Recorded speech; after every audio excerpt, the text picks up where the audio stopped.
Hello, everyone, and welcome back to a brand new episode of the Financial Confessions. And I know I say this every episode, and you probably don't believe it at this point, but this actually is a very special episode for reasons that will not immediately be clear to you, because this guest will be almost certainly unknown to you unless you're their parent or spouse, but very special to me because it's someone that I have the pleasure of working and just interacting with on a daily basis. But I will get to the big reveal of who the guest is in just a moment. First, I wanted to give a very quick shout out to our beloved partners with whom we create every episode of the Financial Confessions. So as you guys may know, we make every episode of the Financial Confessions in partnership with Intuit. And if you don't know Intuit, you almost certainly know some of the amazing products that they make. Basically, Intuit aims to put a personal CFP in your back pocket by giving you all the different tools you need to help manage and optimize every part of your financial life. Things like QuickBooks will help you manage all of your finances if you are a small business owner or a freelancer. Mint will help you manage your day-to-day budget no matter who you are. And Turbotax is perfect for getting your taxes done and ensuring that you get the best refund possible. No matter what your financial needs are, unless you are living off the grid somewhere, you are probably going to need help at some point, and Intuit is the perfect partner to get you all the help that you need. If you can't wait to get started, check out Intuit at the link in our description or show notes and get cracking. So as I promised, we have a very special guest who is unbeknownst to you guys, but very knownst to me. And that is my partner, my business partner, not life partner, Annie Atherton. Hey guys. Hello. So you guys, if you're familiar with TFD, you probably know that I have another partner, Lauren Verhaeg, who used to be on the YouTube channel for you guys watching YouTube, who also still works with us every day as our designer and who is my co-founder. But she is actually in Ireland right now, top in the morning to people. So she's not here today. And I thought since you guys already knew her a little bit, it would be cool to introduce you to my other partner, who really manages so much of the day-to-day goings-on of the financial diet as a business. So Annie, to get us started, would you kind of just contextualize for our viewers what you actually do at TFD every day? Yeah, for sure. That was quite an introduction that I have to live up to now. I have to say, as much as you are tooting my horn right now, I feel like this experience gives me a much higher appreciation for you being on YouTube, and in fact, anyone who is on YouTube or on a podcast, because it's kind of nerve-wracking when you don't do it. It's interesting. Annie has been prepping intensely for this day. I would like everyone to know, Yes. which is very much part of her personality, but she takes this very seriously, which we really love. I am the COO and a managing partner of the Financial Diet. So I run the company along with Chelsea. And that encompasses a whole lot of different things. We're a very small team, about 7 people in office on a given day. So as you can imagine, all of us do many jobs beyond what our technical title is. But my primary responsibility for the past 2 years has been to bring in advertising revenue, or what you might be more familiar as sponsorships. So that is the majority of how the Financial Diet makes money, not unlike probably most digital publishers. And it's a lot of work to go out and find these folks and manage the campaigns once they're running, make sure that they do well and that they aren't intrusive, and integrate, well into the rest of what we do. Beyond that, I do a lot of behind the scenes, just logistical work. So like managing our payroll, making sure we get paid and pay other people and vice versa. And lastly, get to help out with some creative stuff, which is very unusual for somebody in my position, but because we're small, because Chelsea's very collaborative and cool and wants everyone to give input, I also get to, work on the creative side of things as well. So. And that's Chief Operating Officer for people who may not know what COO stands for. And so so I know that we obviously know how we came together, but how did you come to work at the Financial Diet? Can you give a little backstory as to like our origin story and yours with TFD? Yeah. So Chelsea and I used to work together at a pretty big media company in Brooklyn. Which shall not be named, but I'm sure you all can Google. Yeah, we were both very new to New York. I think we met within both having moved here like a month before meeting each other, and really had that like bright-eyed, bushy-tailed like approach to being in New York City. I was 25. I think you were 24. I'm a year younger, so Yeah. yes, that math, Yeah. that math checks out. Yeah. And it was not only was it my first job in digital publishing, it was my first full-time job, salaried ever, first 9 to 5. I had Same. kind of a weird career path where I was started out. I did a traditional 4-year university, but then when I graduated with a degree in English and International Studies, I was like, oh, was I supposed to like have been thinking about what I was going to do after this? Like, missed that memo. So I basically had no plan whatsoever. And I didn't even really want one for a few years. I just did a lot of random stuff like barista, server, worked as like a combination host / security guard at a dinner theater. Was that the burlesque yes, theater? did a lot of backpacking. You got to give people the zesty details. Yeah. Come on, that's so good. And I honestly loved it. It was like having been a person that was like, I was very into school and like had gone 17 years without, having anything that wasn't like, this is your prescribed path. It felt really good to just be like doing nothing not doing nothing, but not having any distinct plan. You woofed, for right? a while. Yeah. I did this thing called actually I can't remember what it stands for, woofing, but it's like Workers on Organic Farms, I think, in Australia. All that is to say, if you find yourself graduating from college or at any point and are like, what the heck am I doing? That is exactly what happened to me, and it's fine. You'll figure it out. I don't regret those like wandering years whatsoever. Yes. But anyway, long story short, I finally like reached a point where I was just like, oh, I need to do something, have some momentum. So I came to New York and did this Summer Publishing Institute for 6 weeks. And then right out of that, started working at this company. And it was like pretty random how I ended up working there. I looked up the CEO's email online. The company being the one we worked at. Yes, together. it happened to be listed, asked if they were hiring for anything, and they were hiring for a salesperson. Bear in mind, that is by no means what I had intended on going into. I thought I was going to be in book publishing. You probably dodged a bullet. Thriving industry. I don't know if you've heard. But yeah, for whatever reason, I like had coffee with this guy and I was just like, this just seems fun. This seems more different. And Right. the sales I knew from the beginning would not be really cut and dry. It was creative from the beginning because we were like integrating it into the editorial that we were doing. Sure. And that's why I worked really close with Chelsea because she led that process. Right. Yeah, I was working on the editorial side. Like basically a brand would come to the company and I would work with the sales team to help decide like what that campaign would look like. So we were doing that together at this media company and we worked with a huge range of clients, like a bunch of movies that you would recognize, like random alcohol brands, like really across really the board. random and alcohol some brands. Really kooky experiences. Fun fact, we actually worked with one alcohol brand that of course will not be named, but we worked with that brand for several months and none of us ever to date have ever seen this alcohol in a store or a bar. That was some kind of CIA operation to test the limits of media ad buys. I would say. Or a hallucination. Don't forget collective hallucination is possible. Yeah. I actually think that's an interesting question for us to talk about and for people to hear. Like, what do we say no to? Like, what makes us say no to things? Like, where are the limits? Because I think it's very much, a case by case kind of thing. And we've talked recently about like, we feel like we should really, nail down exactly what those limits are, but it can be very gray in each situation. So I'm curious as to like what you think about that. Yeah, definitely. I mean, one thing that's pretty obvious is that we don't promote anything that we think is like really egregiously luxurious. We're not going to show $500 sunglasses. Like we're just not going to do that because we wouldn't recommend that to our audience as part of a sound financial plan. And of course, our whole ethos is that anything can be part of a plan if it fits for you, but our assumption based on the age and life circumstances of most of our audience is that they're not in that position. If you can afford it, no judgment.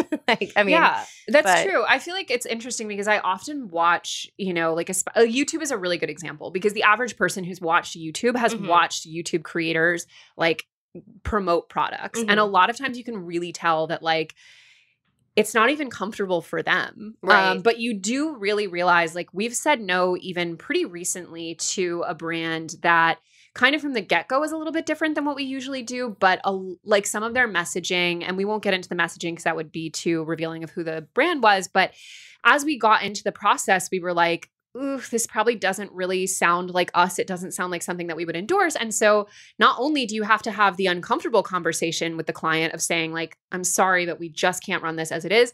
You have to, in the case that you've received the money, return the money.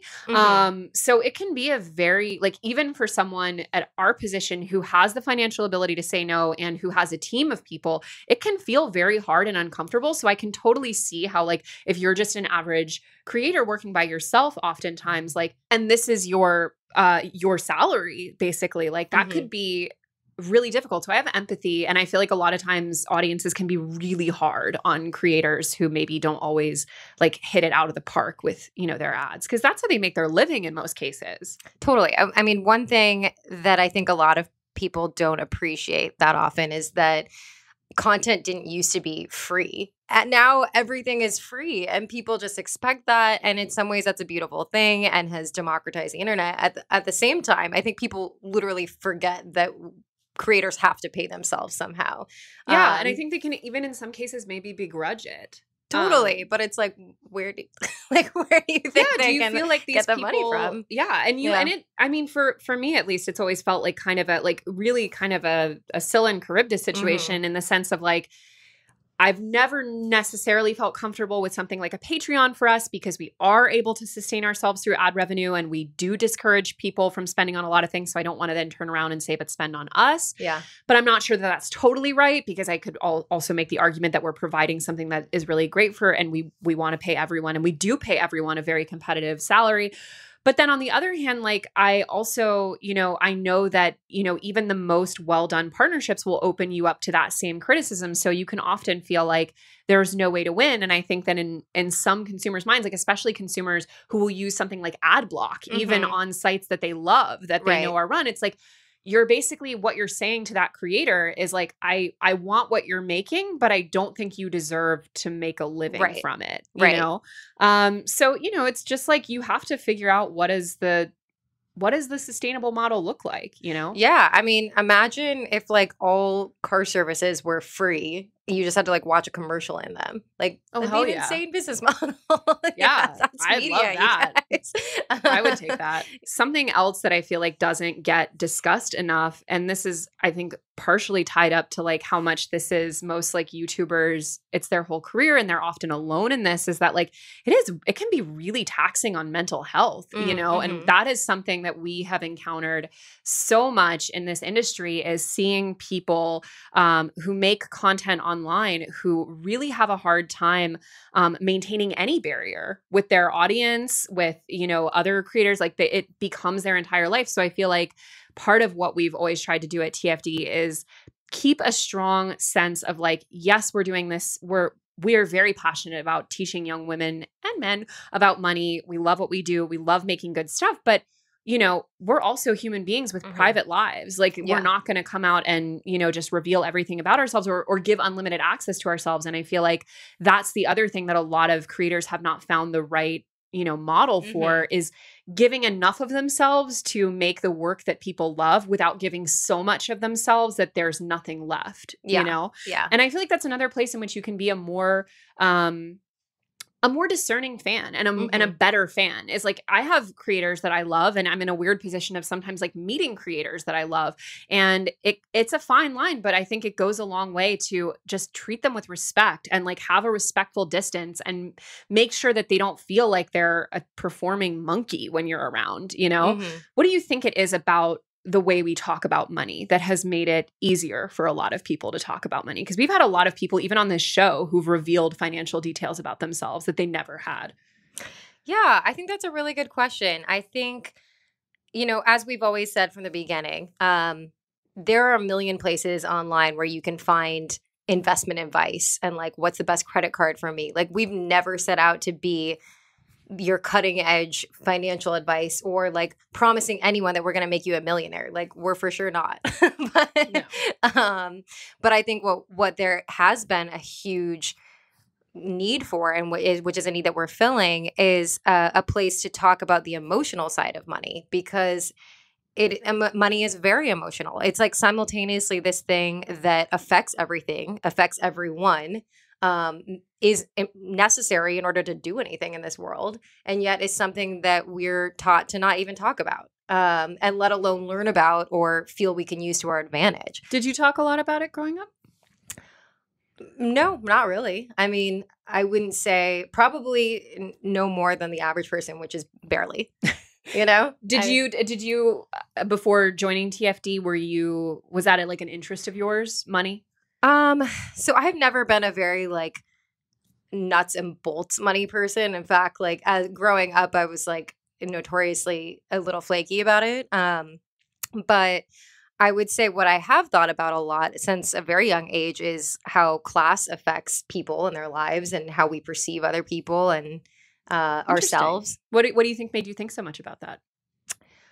So I think a couple things. I grew up in a neighborhood that had very mixed incomes, very, very wealthy people, and also like housing projects. And then I went to school in a district that is incredibly wealthy.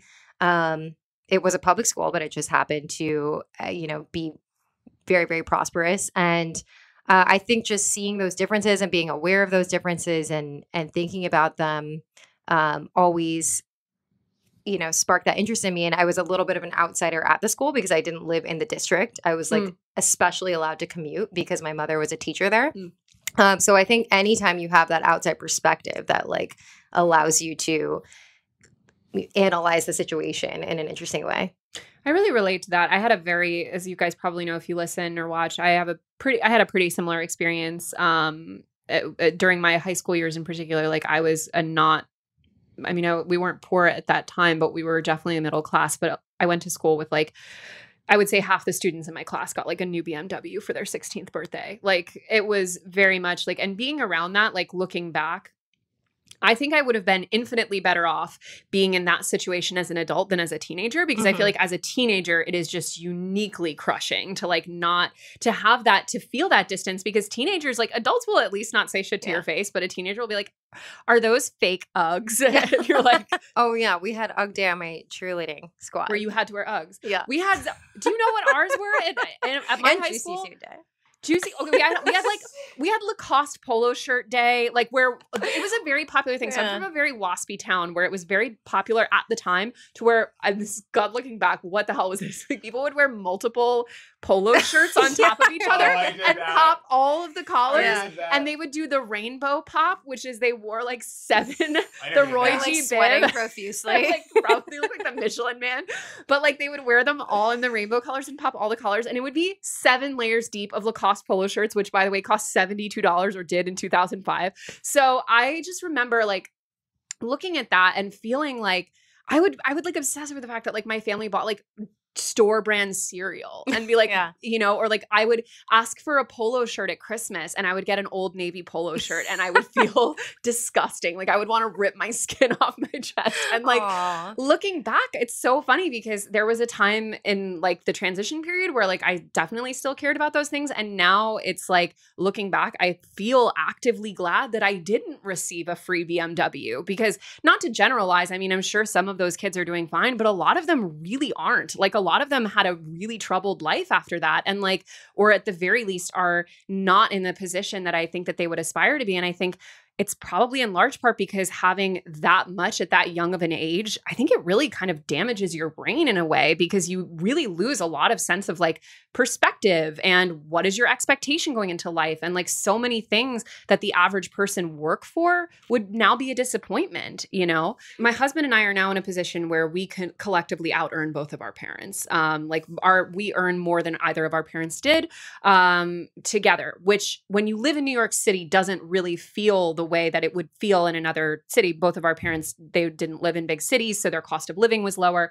But they just both had like more normal middle class salaries. And it's not that we're millionaires, but we have, reached that stage. And like, it is really interesting the degree to which both of our parents will often like really actively kind of shame us and be like, you guys throw money around like it's nothing. Like you guys really like when we will pay for certain things or not worry about certain things or like, and And it does give you that twinge of like, ooh, maybe that's right. Like maybe I, am not taking my money seriously enough. And I think it's a real blessing to have that, because if you don't have that, like that really does in many ways help curb our lifestyle inflation in a very active way. And I feel like if we didn't have that, it would be even easier than it is to get on the hamster wheel of New York City, where you can just, your mind immediately adjust to so many costs that you would never otherwise normalize. And one of my friends who used to work at a big fancy law firm used the phrase the golden handcuffs to describe a lot of partners at the firm who get in this vicious cycle where you work like 80 hours a week, but then you have a mortgage and a car and you just trap yourself literally in this lifestyle where you can never get off of it because you have to afford it. I just think it's very healthy in general. Like, I definitely agree that the class focus, even more so than money, class is such an important prism to view all of this through, because it totally defines what you deem as normal or acceptable or a need. All of these things are what you or I might describe as a need. Someone else could totally live without. So that's not a need. Totally. When it comes to money and class, so much of what matters to us is purely just dependent on who is around us. And that totally defines. And I think that comes back to what the value of the financial diet is, and why I feel like we're providing a value for people, is that it is a community in its way. We have ourselves sharing our stories. We have all of our contributors on our website. We have all the commenters on our YouTube videos and in our Facebook group, which you guys should all join. But it's called Talk About Money. Yeah. But the idea with us sharing all these stories is to give people more perspective. So they're not only having to look at the 10 people around them that they work with or go to the bar with or went to high school with, and only compare themselves to these folks who might not even be sharing the full story with them. Absolutely. And I think that's one of the biggest issues, is that there's no comfortable place to even hear other people's stories, let alone share your own. So if you read a story on our website or hear Chelsea talk about, how she used to destroy her credit, and we share with a pickaxe. You hopefully, we hope that you have a sense that you're not alone in this struggle, and that you are probably doing a lot better than you think you are. And I also feel like that for me, and this is why we always joke, goddamn, we need to get that bell. Like, anytime someone shares a number, good or bad, that's why we feel so excited about, because I really believe firmly that the only antidote to a lot of these anxieties, insecurities, and even maybe a lack of solidarity is transparency. Like, there is something terrifying and liberating about being totally financially naked, so to speak, to use Aaron Broke Millennial's word, because there's something about it that I think so many people were raised not to talk about money, but I think also so many people have so intricately coupled it with their worth as a human being, or some kind of ultimate indicator of their value, that it feels terrifying. But once you do it and you realize, as Ryan said when, in a previous episode, that the sky didn't fall, you're still alive, like everything's still fine, all of a sudden that thing has so much less power over you. And it, not only that, but it can become a tool. Like, I obviously share what I make, but I don't share what our employees make because it's not my place. That's their option to share if they want. But I hope they're sharing it. I hope everyone's really transparent with each other, because I would never want there to be a situation where people, and I think that if you have that opportunity at your work, please share your salary, make sure you're in a safe space. But that is such a valuable tool. So many people at jobs, not until they leave and maybe even years after, find out they were being paid $30,000 less than someone else doing the exact same job. Especially women, especially women of color. So, if you can get over that initial fear, your power just automatically increases. Yeah. And I think not talking about something just makes it seem shameful. Oh, yeah. And probably one of the best things our generation has done, I think, is break a lot of the stigma around sexuality, race, mental health, all these topics that people used to whisper about. And money is kind of late to the game in that respect, almost. I was going to say that it's it's the final frontier. It is. It is for a lot of people. It totally is. But it's also before we talked about sexual health, mental health, about finances, it was a lot of, is this normal? I assume it is, or I assume I'm a horrible person and doing everything wrong. And that is not That's not a way. It really freaks some people out. Like some people, I always forget when I'm like not in a TFD zone. Like I'll like, Mark and I love to like eat at the bar, and we'll strike up conversations with the people near us when we're like out traveling, especially. And like occasionally I've gotten into conversations where I'll reveal a number and they have this look on their face of like, who are you, lady? Like, ew. And I'm just like, oh, sorry. This is like my normal. Yeah. On that note, are there any fun numbers you want to share? I don't know, it could be anything, but we always love a number. A number. Did not prepare this one. Oh, I don't know. It could be like, I don't know, like it's just like even your rent. I don't know. It's like fun. Sure, it's always, like, I can fun talk to, about like, I'll talk about my rent. So I just moved to New York City, which is exciting. To be able to, I'm in the TFD office every day now, which is awesome. And this was just a few months ago. I moved like 2 weeks after getting married. Don't recommend. But I love our apartment. It's just south of Prospect Park, like basically along the edge. So central Brooklyn, if you're familiar with that area at all. And it's a little far from the office, but to me, it's worth it. We have a 2-bedroom, which I've never had before. And it's a luxury. The lease price is $2,550. We negotiated 1 month free the first year, so it normalizes to like 23 something, which is a very good price for a 2-bedroom in New York. Yeah, like, that's a good deal, and it's like all redone. It's brand new. We've had a little hiccups with like the heat, if you're listening, management, which is a theme for me in New York. Can you imagine? To throw back to a further situation, let me just paint a picture for you. When I first moved here and lived the Hey Arnold house, yeah, and I was making like $35,000. You talk about knowing the value of a dollar. This was like beyond though. Like I think I had like a weird, almost like belligerent need to like be self-sufficient and like wouldn't ask anyone for help. And I was like, I will live on $35,000 in New York Which City. is very little in New York. Yeah, and had no heat for an entire winter. I had a huge space heater. The guy like took pity on me. Also, and gave me that. Can I please contextualize that I always called it the Hey Arnold house because she always had like a rotating cast of like older boarding member characters. She'd be like that like 60-year-old Czech woman who's always microwaving fish or whatever. Yeah, we didn't really interact all that. I was the only person in this. The idea of you like a manic pixie dream girl, like the woman hands you a fish through the window, you've got no heat, you're like, I can do it. You are like I picture you in like a Victorian crumbling in Crown Heights with like boards over every window and like ghosts. Yeah, it was like above one of those pizza places with like the thick bulletproof glass to pay. But it was fine. I was never hassled or anything. I never felt unsafe, strangely. Maybe I should have. But yeah, anyway, long story short, the heat is a recurring issue for me in New York City. But aside from that, everything is great about the place. But I will say that that's a huge increase in rent from what I was paying in Seattle, which was, I can't even remember right now, 14 something a month. Wow. And that was for a 1-bedroom. In Capitol Hill. Yeah, so it was much smaller, but it was in like the cool neighborhood, so it still was a good deal. And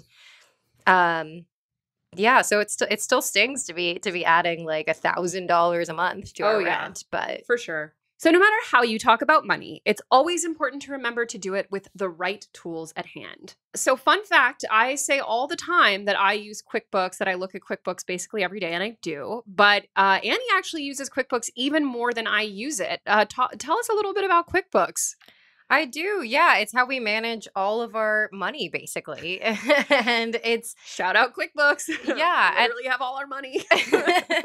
It really is pretty intuitive. I taught myself how to do it, and I am not that tech savvy. So I think that goes to show that it's a really well designed platform. It is. And so we use it basically every day. We just like manage like everything from like, payroll to invoicing to, keeping track of our spending. Like, I mean, honestly, on a certain level, budgeting for a business is not that dissimilar from budgeting for your home. Yeah. If you're like a really, really rich person. Yeah, but, so like it allows you to like see where you're spending and see, where you might be kind of going over budget and things like that. And it just really makes the whole process of managing finances so much easier. Like before Annie joined, this is like big shout out to her. Lauren and I were like literally using like Excel spreadsheets and pieces of paper to like keep track of things. Like it was a hot mess. And Annie actually took it upon herself to be like, no more. Like I will not work under these conditions, and got us set up with QuickBooks. Well, thank you for that. But yeah, it is a good platform, and I would recommend it genuinely. Check it out at the link in our description and our show notes. So as a last question before we get into some of your guys' questions that you submitted for Annie and myself, why do you not pursue any kind of like social presence or even like outward facing presence with TFD? Yeah. So, I mean, I'm on social media. Like, Yeah. I do use Instagram. I like, in the old school sense of the word, like keeping in touch with friends and family. And yeah, but no, I'm definitely not pursuing social media fame in any way, shape, or form. Why? So, I think a few reasons. One is I think it's like, I don't feel any calling to it in the same way that I don't feel a calling to go into medicine or engineering. And to me, it's like today, it's almost like a career path. And if somebody, no, I mean, some people are just very extroverted and feel very comfortable sharing about themselves, and they get a lot of joy out of it. And also, maybe more joy even consuming social media. But if that is your call, like you should do that. But I feel like a lot of people today force themselves to do it because they think they like should for their professional resume or whatever. And it's like, if you have to make yourself, I don't really think you should. If it comes naturally to you, that's cool. Like I think we know somebody who said that they scheduled tweets like on their personal Oh, do we? account. Yeah. They were like, he was like, I schedule all of my tweets like a week in advance for his personal account. And I went back and read some of his tweets and they were like, meant to sound spontaneous. They're like, cannot believe like the blah, blah, blah. And I'm like, this is honestly unhinged. I bet you're a murderer. Like, this is so scary. Yeah. But I mean, yeah. So there's that. I think I do that well when I'm too aware of what other people think of me. I prefer to just like pretend that other people's opinions don't exist. Obviously, I'm sure I'm aware of it at a subconscious level, but like thinking about it too much just kind of like makes me tweak out. It's always so funny. I always say this to you and I always feel like you're like mildly like not put off, but always like that's not true. But I always feel like you're like the most just genuinely well-adjusted person I know. Aww. Like very little seems to like ruffle you or really bother you or get to you. And it always seems like you're very much just like doing your own thing in almost like a vacuum, which I don't know many other people. And sometimes it's social media, but also sometimes just like a personality thing. So do you feel like being very kind of private in that way and not really using social media very much like helps in that? Probably for me. I don't want to speak for other people. I think I'm happiest when I'm doing things that are like more in depth versus breadth. So like reading a book for like 3 hours or having a conversation with you for like 2 hours about, just going in depth on something versus like consuming a bunch of different content. I know and love and respect many people who are the opposite. So I think that's maybe just a personality type. But yeah, if I like refute your compliments of me being very well adjusted, which I appreciate. It's like stressful because I'm like deeply not well adjusted. No, it's only because like, Annie's so cool in her tunic. I was gonna say it's only because I don't think it's as true as you think. I definitely have anxiety as much as anyone in our generation. As much as any millennial. No, I've been to therapy. I've been on medication. I'm very open about that, and I think that I think I do. I think I am relatively well adjusted compared to like a lot of people in media, sadly, which is like not, which is not a high bar to clear though. That being said, but I feel well adjusted for media for what it's worth. Yeah. I often ask myself, it's funny, like not that this is about me, this is a question for you, but I feel like I'm the opposite. Obviously, like I do have a social media presence and I do post, and I feel like I often interrogate myself like why I do it, because obviously there's like a serotonin boost to like people liking a post, but I've found personally like Twitter is just clearly like no one should be on Twitter. Like Twitter I read for humor and like to share whatever, but it clearly does no net good for me as a human being to be on Twitter. But I do feel like the most honest version of my like approach to social media that feels like it could be the most positive iteration of it and feels somewhat true to myself is like I find it really helpful as like an accountability tool to myself. Like I'm often motivated to finish things, to follow through with things, to do things or do them to a better quality than I otherwise would. And I'll push myself in a way because it just kind of like if you feel like you have people around you. And I feel like if you can lean more into, hey, I've got like a team cheering me on and less into like I have an audience to please, then it's maybe more healthy. That's a really good point. And I will say the one limit that I've put on myself that has proven like healthy, I think, for my mental health and also just like the balance of what is versus isn't online is I've done it a few times in the past and I kind of regret it, but I will not do any kind of like brand deals, sponsorships, whatever on my personal platform. Like that is just my life.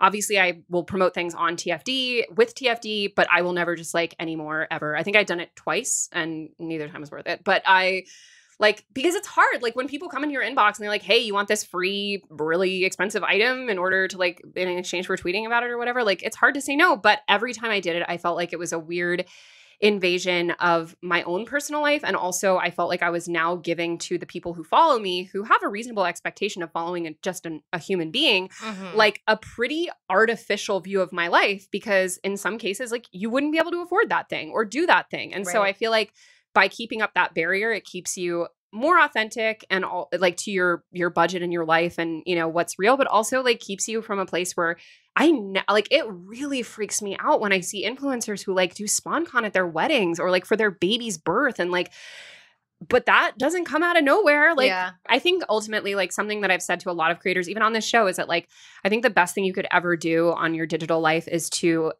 separate what your brand is from who you are. Aside from like the, you know, potential conflicts of interest and like the potential like monetizing your wedding, it's also like, you might like not be a young, hot YouTuber forever and you maybe want to have some longevity. So I don't know, but I think it is very interesting. I personally, selfishly, I would love for you to like have a little bit more of a connection with our audience just because you're such a huge part of what TFD is and does. And I feel like it's really beneficial for our audience to understand more about like who we are as a company. So I'm really glad you're doing this. I know it's like a little stressful for you. Scary, yeah. No, it just makes me respect people who do YouTube more, honestly.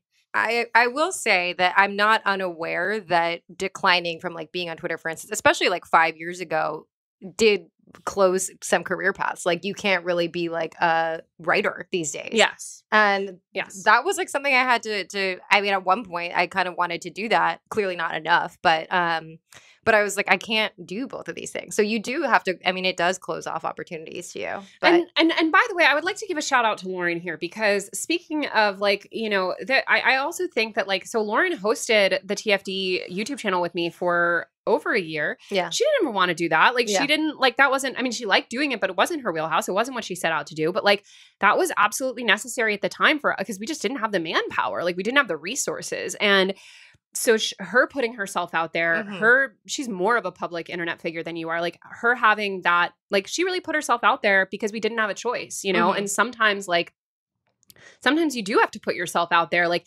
especially if you're like, let's say an artist who is looking for work, like you don't really have a choice but to build up a social media following for yourself or like produce content if it's needed. So, you know, hats off because I know that like it definitely came more naturally to me than it did to her. And obviously I'm still doing it. I don't mind doing it at all. But like, you know, that's hats off because it wasn't always easy, you know? Especially because as you've said, like it was pretty nerve wracking for you to go on camera and like it was for her too. Like she had a really hard time with like, you know, and she made it look really seamless and plus the magic of editing, but it was definitely an uphill learning curve. And it's like, you know, that took some guts. So shout out to Lauren. Hope definitely. And also wrote hundreds of articles. What? Yeah. She also wrote hundreds of articles. She also wrote hundreds of articles and designed like tons of stuff for the website. Like she did a lot of stuff that like was not her wheelhouse at all that like she had to do. So, you know, you enjoy that rest of your year in Dublin, but come back soon. All right.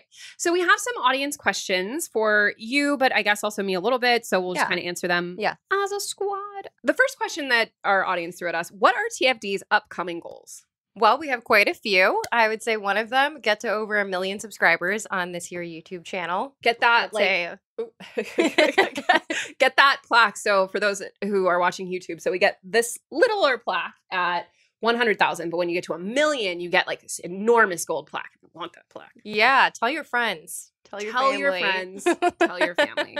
What else is a goal? So growth on all platforms. We've had insane growth on Instagram in the last year. Just from people coming to our channel and liking it. It's been really fun to see that grow because I think people genuinely get a lot of joy out of our Instagram posts, and that is close to 1 million as well. So that's another one that maybe that should be our number for the year, 1 million. It's the number. It's the year of 1 million. Yeah. And then a little more qualitatively, I think we want to launch a new YouTube series at some point that I'm going to be working on a lot more closely, which is exciting. We want to, at one point, host a 1-day conference for freelancers and, you know, people who want to run their own business or have a side gig, something like that. So really just expand what we're doing. Totally. Anything that you would add to that?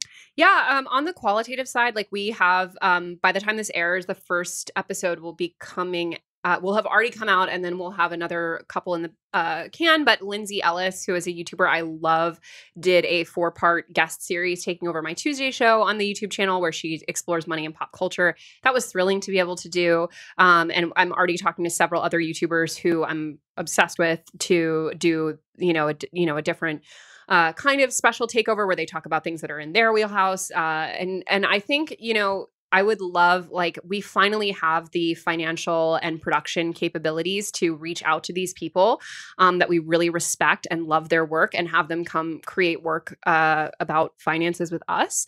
So that's very exciting. We're also doing a good amount of events this year at which we've been able to also bring out people that we really love and respect. So, we're doing a website redesign. We're doing a website. Big. It's going to be launching, hopefully, Tax Day 2020 is our new website, and it is going to be fabulous. So yeah, there's a lot this year. But I think one good thing, and you can maybe correct me if I'm wrong, but one good thing is we did a lot of hiring over the last 6 months, and we're pretty much good for really the last month, especially the last month. But we're really good for 2020, which is great.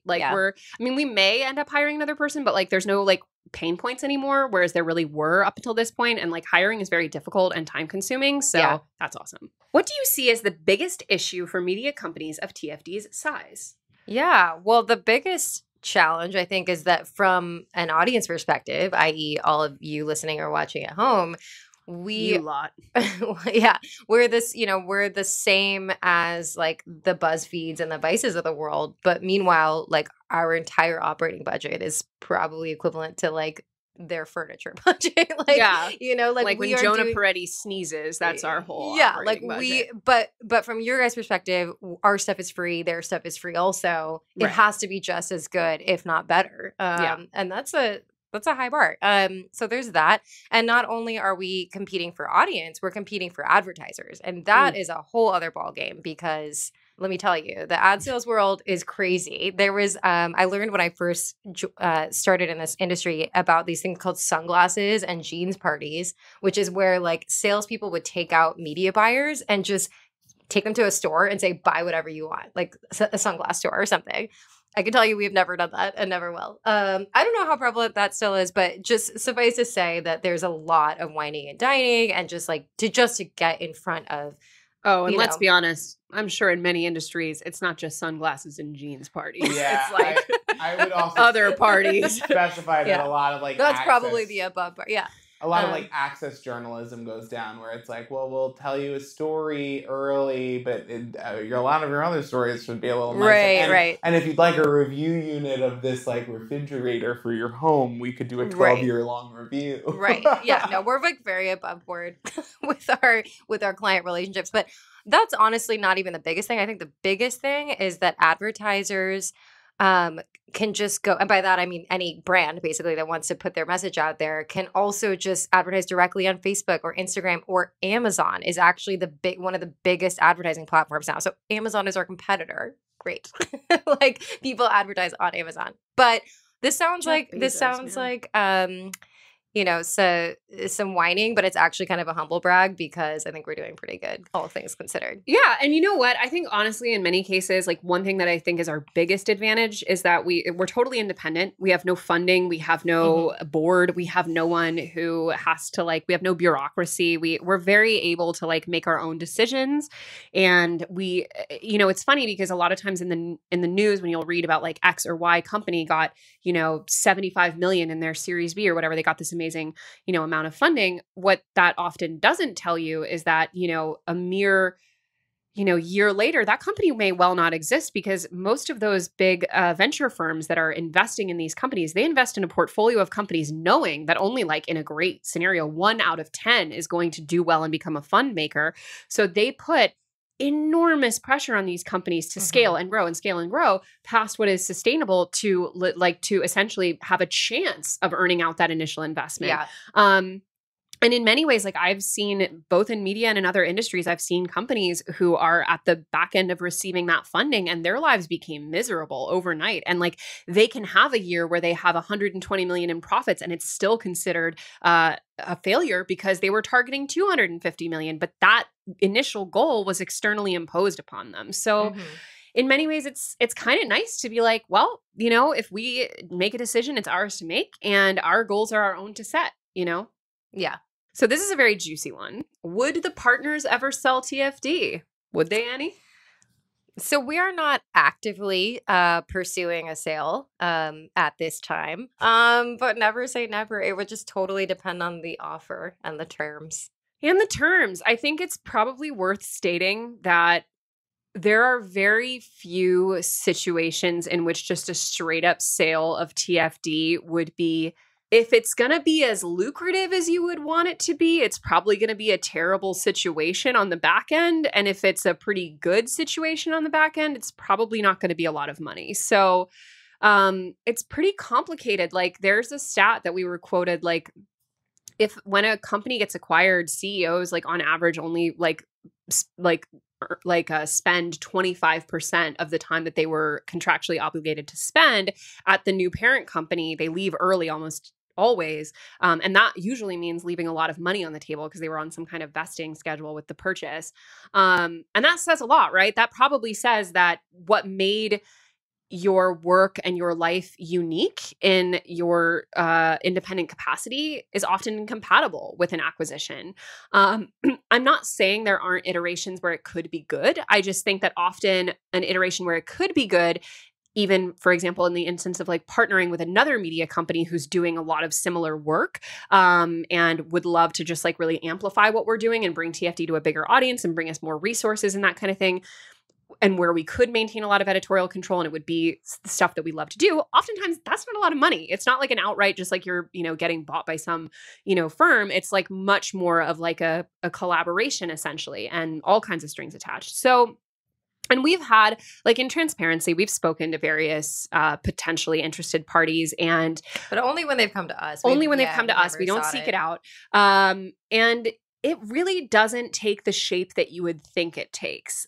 So like Annie said, never say never, but I would say what's more important to me, like I would not ever want to be in a situation where I felt like it was ruining what TFD is to sell it. So it would definitely, the highest priority would be a partner who would do something wonderful with it and make it what it should be, because I can't run it forever. So eventually it would either have to like really change form or be sold. And like, I would really hope that in either of those cases, it could continue to be something great, because you don't ever want to look back at what you made and be like, remember when I like took a little money to watch them burn it to the ground, Yeah, it's been really interesting to see a few independent publishers decide to just completely close rather than sell in the past few years. Rookie Magazine. Design Sponge.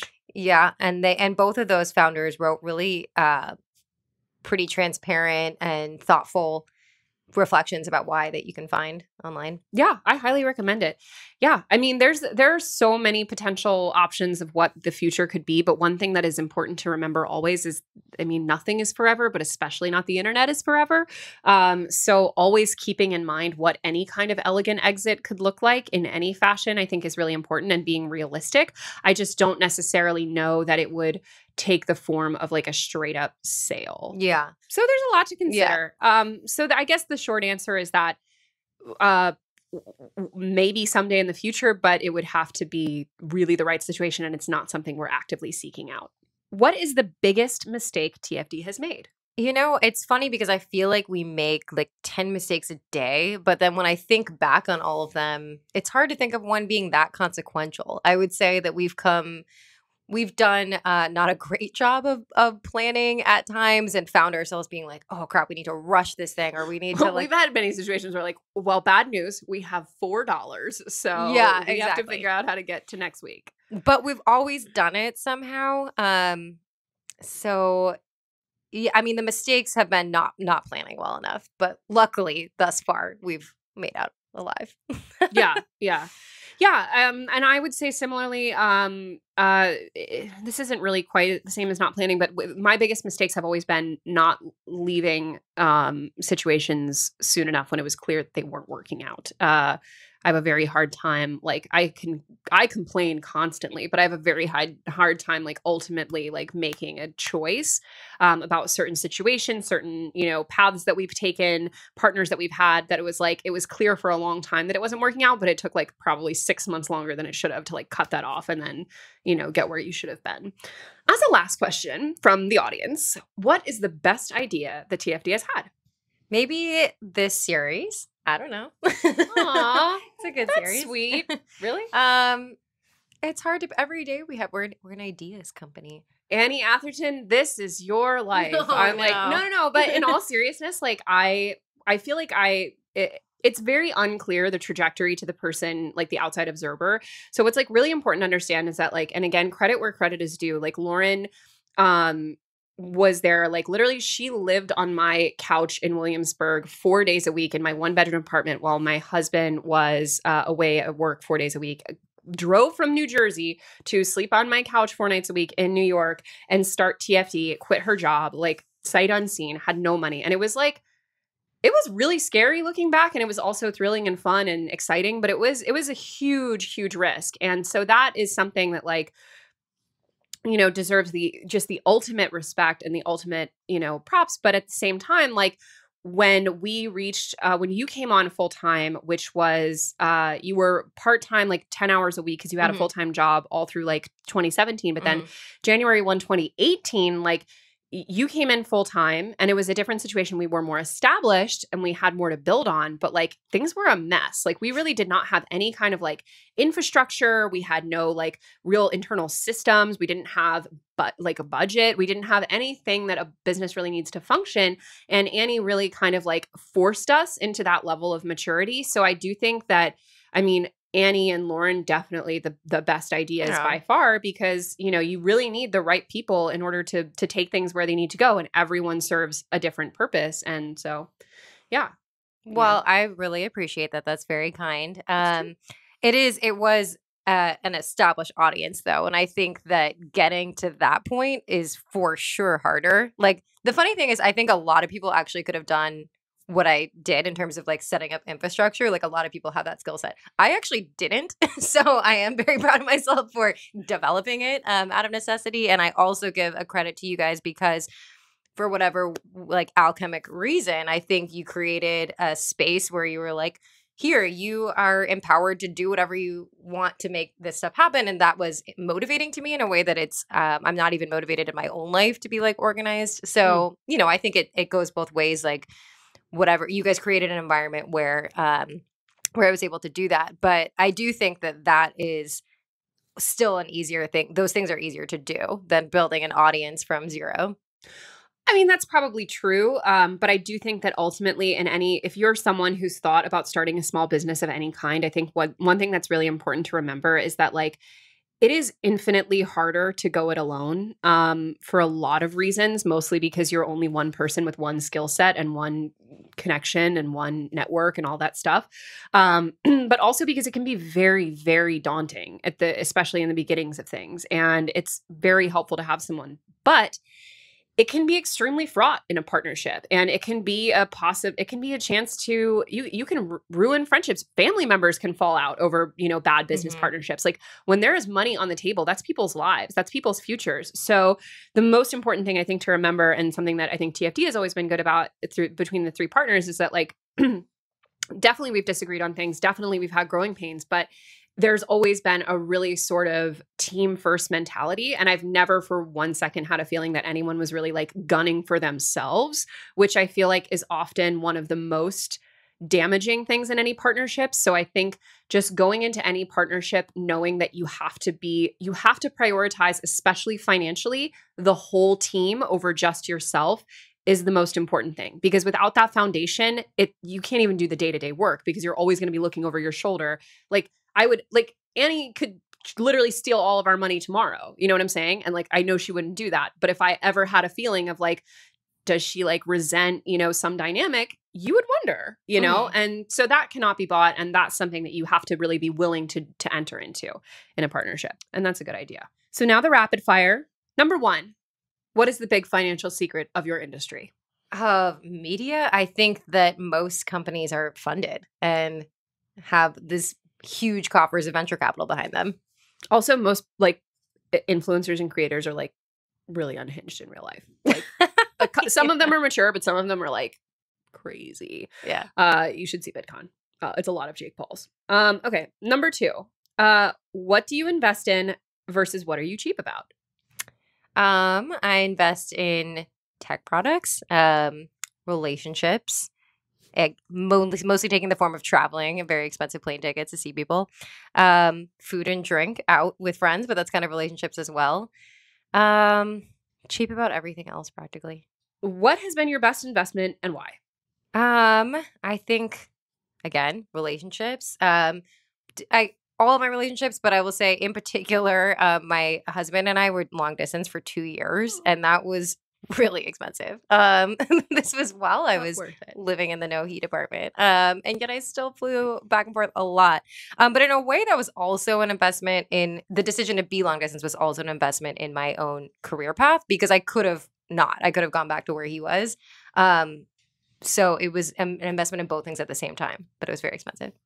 Honestly, on some level, like Mona, my dog, like I just love, I love her so much, and she's so great for mental health, and she's so, I don't know, it's just like, I mean, an investment, like we just like, you know, she's adopted, so like the money that it costs to adopt her in the vet and all that stuff, and the money we pay for her little toys and her little food and her little life. I love my dog. It's true.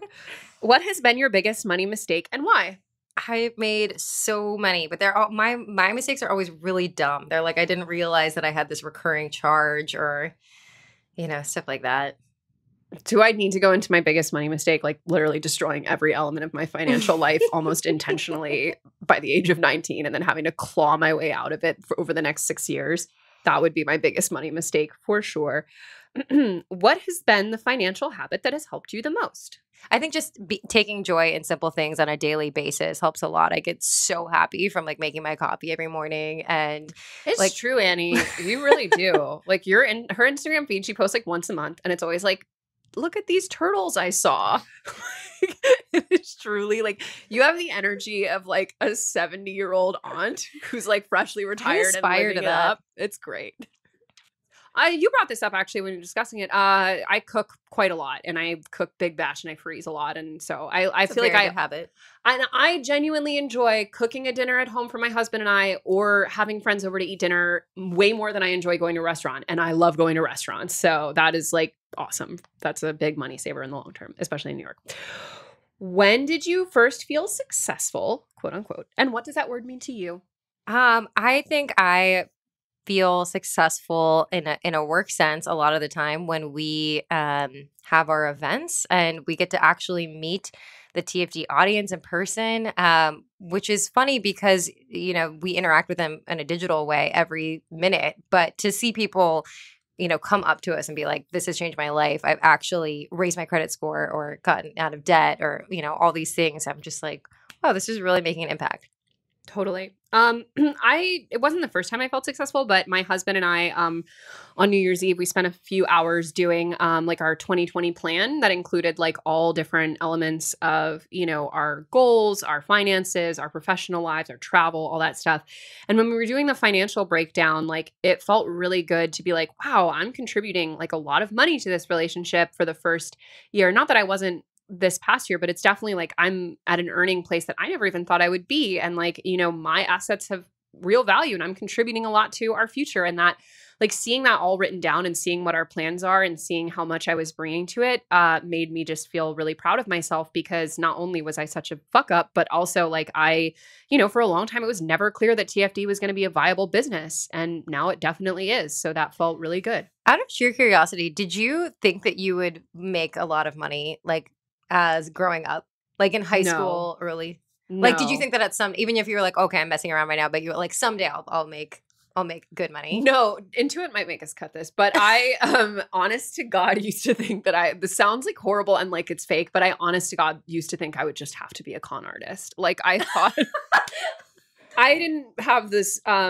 self-confidence in my physical appearance to marry a rich man when I was younger, but I definitely felt like I would, I felt like I would never have a real career. Like I was I don't want to describe it as con artistry, but like I have like definitely in my earlier days, like I have lied on resumes before. I've like inflated things. I've like definitely, and I, looking back, I can't say like, I think that it's unethical in a certain way, but I also do feel like in many ways, the professional world and the path toward financial success is so rigged and is so unfair and is so favored toward people that I don't necessarily have like a level of, you know, I don't have that same judgment about like someone who maybe like fudged on their resume to get into a first job because their parents couldn't afford to put them through, you know, whatever school or internships or put them on the path. So, you know, it's in some ways like a little bit humorous to say con artist, but I definitely thought that if I were ever going to make any real money, that it would have to involve some kind of like schemery. And that is so funny. It doesn't, for the record. I did not think that I would ever make a lot of money, but not for the same reason at all. I thought that I would be like a librarian or like, I just always thought I feel like you would be really happy being a librarian. I probably would. Yeah, like I feel like you have a like pretty good salary now. I'm not going to spill your beans, but like you have a pretty good salary now. And I feel like you just genuinely seem like someone who would be happy either way. Yeah. What's insane though is like how much money it takes to just like be a person and, you know, like to age or to like retire today, like compared to like. True. Yeah. And that's when you start thinking about retirement, man, that money doesn't seem the way it seems when you just think about buying food. So think about retirement. That's my message. So any lasting thoughts, recommendations, words of wisdom, advice, warnings you would like to leave our audience with? I guess we've talked a lot in this episode about career paths and, you know, expectations. And I guess the biggest message that I would give to anyone is that it's totally okay to not know what you're doing and what you're going to be doing. You know, you'll figure it out. Don't be so hard on yourself. That's true. And where should they go when they go to Seattle? Coffee shops, restaurants? So I used to live close to a little cafe called Joe Bar that is tiny, but I love it. And there's, I don't know, there's a lot of good places. Go get your coffee. Yeah. So a fun fact about Annie that may come as a shock to you is that she actually has to pay taxes every year. Go figure. It's rare. It doesn't happen to everyone. Just kidding. You all have to pay taxes. And when you do it, you're going to want the right tool. And as we've mentioned before on this show, there is an awesome product called Turbotax Live, which basically takes the TurboTax that you have loved. So explain to us a little bit about your relationship with TurboTax. It was the first time I ever filed was with TurboTax. And memories. Yeah, memories. And then the next year that I did it, so I have a really hard time making myself do like logistical things actually. So as an accountability thing, I made some friends come over and do theirs at the same time as me on their laptops. Tax party. It was fun. Love that. We Did ate you have snacks? candy. Yeah. Candy. Yeah.